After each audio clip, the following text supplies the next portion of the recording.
I got here is a 2003 or 4 Impala. Basically, I'm pretty sure all these models are set up the same in the back. Even say Grand Prix, Pontiac Grand Prix, they're almost very similar. Rear control arms snap on these cars. Literally snap. Like they get weak and they end up breaking like right up in here on the control arm. And then you're all wobbling all over the place back here.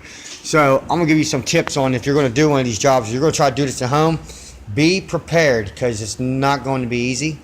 It looks simple because basically there's 3 bolts that go into a main bracket. They're 15 millimeters. They go right up into this side, and then there's one big 24 millimeter bolt nut that go through the bottom of the rear spindle here, or whatever you want to consider this, holding the strut on and whatnot. But basically rear spindle, and the bolt goes through that. That one could be pretty tight. You're gonna have to get a breaker bar in there and pull pretty good. And for tips on this part here, my phone gotta be ringing. This is what I'm going to show you, because the bolt's going to get stuck in this bracket here. You're going to have a hell of a time getting this bolt out of here. It gets seized inside the sleeve that's inside the bushing there, and just gets galled in there and gets stuck. So I'm going to give you the best tip on how to go about getting all this off if you're going to fight one of these jobs.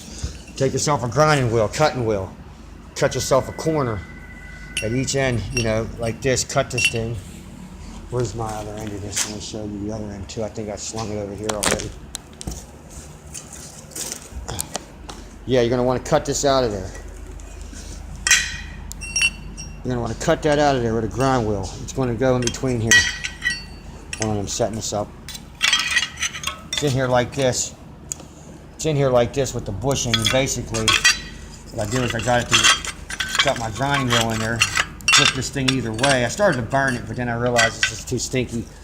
So I was better off getting a grinding wheel like this. Now, if you got a little whizzer wheel cutoff tool, angle this in here either way. You know, you want to angle this and try to grind here, grind here. I actually was flipping it. And I was getting it right in between the thing here, so I wouldn't hit the actual shackle here, the brace with the arm. And cut that out of there.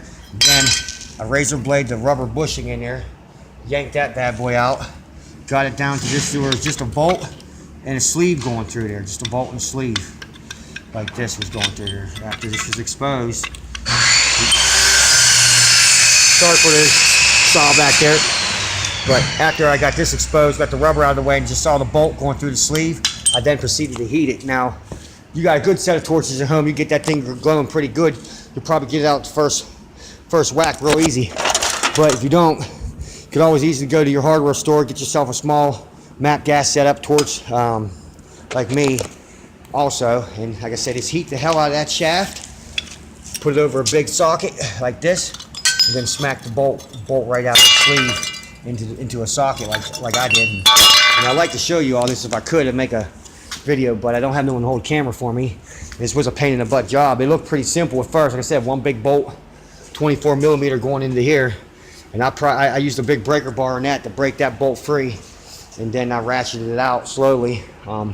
That one did come. It was also a little bit stuck in the thing, but I got easy. I had a little more luck tapping that one out. So if you're going to do one of these jobs, be prepared to have a battle, because it's not by no means a half-hour job if it's stuck in there. I just wanted to give you that tip. If you come to this video and you see this, like I'm trying to explain to you the best method of going at this battle to get this off and get the new one on.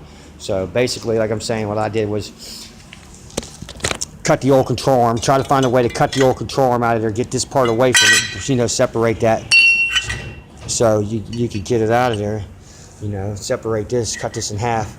So I started to burn to one side, but then I just ended up cutting it, because the burning it was stinky, because the rubber in there was starting to melt up. But it did make it a little easier for me when I went to cut it with a razor blade and peel it out of there. But yeah, be prepared to get some torches out for one of these jobs. Yep, not easy. Looks easy, but not as easy as it looks. Thanks for watching, guys. Any questions, ask me, and sub if you can. I appreciate that. And till the next video. Have a good one, guys. Later.